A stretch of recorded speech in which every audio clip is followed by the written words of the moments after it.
México no pasó la prueba este año en materia de seguridad. La alerta por el aumento de homicidios y secuestros se mantiene. La violencia ha llegado al punto de que las clases han sido suspendidas en varias regiones por amenazas de delincuentes a maestros y alumnos de las escuelas. El Sistema Nacional de Seguridad Pública reportó que hasta noviembre se cometieron 23.101 homicidios. La cifra supera los asesinatos cometidos en 2011, año en el que se intensificó la guerra que declaró el expresidente Felipe Calderón a los carteles de la droga. En esta parte del programa saludamos a Rubén Salazar, experto en temas de seguridad y director general de Etelnex Consultores. Buenas tardes, bienvenido, señor Salazar. Muy buenas tardes, Jason, un gusto estar contigo y con todo tu auditorio. Bueno, el tema de los secuestros, los homicidios en México pareciera imparable. Las autoridades han tomado todo tipo de medidas o han dicho incluso tomarlas, purgando los cuerpos de seguridad, tratando incluso de reforzar, militarizar algunas zonas, pero parece que hasta ahora nada ha sido efectivo. Así es, precisamente respecto al año que comentabas o que exponías como año base, el año más violento que había tenido el país, el 2011, de ese año al 2017 hemos tenido un aumento del 40% en el número de homicidios en términos absolutos. Si tú lo comparas, por ejemplo, incluso por tasas, por cada 100,000 habitantes, tenemos incluso entidades dentro del territorio, como el caso de Colima, que estarían incluso superando la tasa de homicidios del país más violento del mundo, que es Honduras. Una tasa de 80 homicidios por cada 100,000 habitantes en el caso de Colima, que por ejemplo tiene un puerto muy importante turístico, el caso de Manzanillo. Y lo mismo ocurre con otras entidades turísticamente muy importantes, como es el caso de Baja California Sur, donde se encuentra el puerto de Los Cabos, tiene una tasa de casi 58 homicidios por cada 100,000 habitantes. Entonces estos índices de violencia también se explican por cuestiones de política pública que se han venido de alguna manera tomando de manera equivocada en el sentido de emplear a las Fuerzas Armadas, puesto que hasta el momento en que se ha aprobado, por ejemplo, la reciente Ley de Seguridad Interior, la capacitación de las Fuerzas Armadas en labores policiales es muy limitada. Entonces se requiere realmente plantear un sistema que avance más en lo que se refiere a la profesionalización de los cuerpos policiales del país, que se ha venido haciendo, pero que desafortunadamente a la par con esta estrategia que ha venido haciendo un mayor uso de las Fuerzas Armadas, pues de alguna manera también se ha venido desarrollando pues de una manera que no logra tener los resultados en la medida en que también han sido muy cuestionadas en su trabajo, ya sea por hechos de corrupción, por vínculos con la delincuencia organizada, y esta situación sin lugar a dudas complica demasiado lograr la meta. Finalmente, señor Salazar, ¿cuál puede ser un plan de choque? Mira, el problema en México en concreto es que desde la estrategia que se lanza en contra de las organizaciones del crimen organizado, se le da un gran peso a las Fuerzas Armadas para llevar a cabo estas tareas.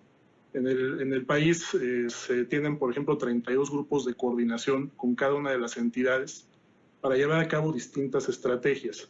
¿Qué quiere decir esto? Que en el actual sexenio se ha carecido de un mando central en contra del crimen organizado. Aunque el presidente es el comandante supremo de las Fuerzas Armadas, ha habido distintas estrategias en las 32 entidades del país. Entonces, lo que ha venido ocurriendo es que los gobernadores, cuando se ven rebasados por cuestiones de inseguridad o de violencia, acuerdan, ya sea con el ejército o con la marina, el desplegar elementos o a sus unidades para tareas de seguridad pública. Esto lo que ha venido ocasionando es que, por ejemplo, cuando se emplea la policía militar o la policía naval en estados como Veracruz o Puebla, las organizaciones del crimen que están siendo combatidas se van a otras entidades. Entonces se ha expandido y se ha extendido a tal grado la violencia que actualmente, en este año, tenemos ya presencia del Ejército de las Fuerzas Armadas en las 32 entidades del país. Entonces, si lo comparas, por ejemplo, con el año 2007, el primer año del gobierno de Felipe Calderón, teníamos básicamente presencia del ejército en menos de 24 entidades.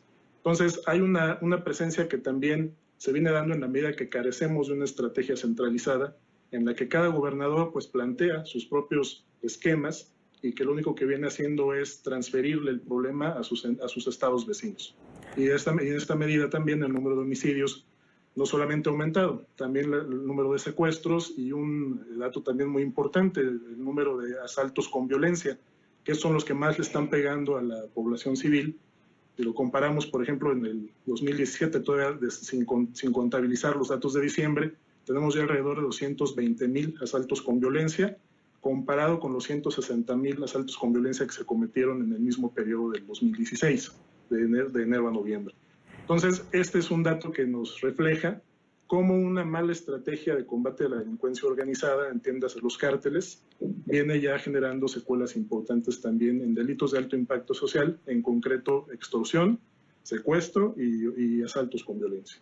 Y en particular, en el delito del secuestro, ¿por qué no se ha podido terminar con este delito que por lo general es de carácter extorsivo y genera millonarias ganancias para los delincuentes?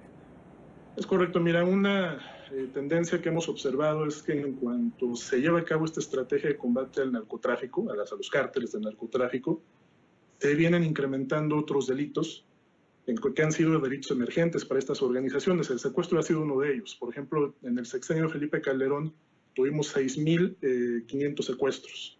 En el actual sexenio estamos a punto de superar esa marca, ya lleva 6,400 el sexenio de Peña Nieto, todavía faltándole un año de gestión. Quiere decir que este sexenio va a superar tanto los números de homicidios dolosos, los números de secuestros y las extorsiones. En el sexenio de Felipe Calderón tuvimos 32,000 extorsiones. En el actual sexenio ya tenemos 29,000 y todavía le falta un año de gestión. Entonces, esto te habla de que esta estrategia, de alguna manera, lo que ha venido provocando es la incursión de organizaciones que antes eran del narcotráfico en delitos del orden común. No solamente estos, por ejemplo, un delito al que también le hemos venido dando seguimiento y que va a ser un gran dolor de cabeza para el sector energético, el robo de hidrocarburos, ha sido también otra de las actividades emergentes de estas organizaciones delictivas. Los robos en carreteras que han venido afectando también lo que es al transporte de mercancías, es otro de los fenómenos que se han venido observando derivados de esta estrategia de combate a los cárteles del narcotráfico. Pues sin duda, el desafío del próximo gobierno será la seguridad. Gracias, señor Rubén Salazar, por habernos acompañado. Gracias a ti, Jason.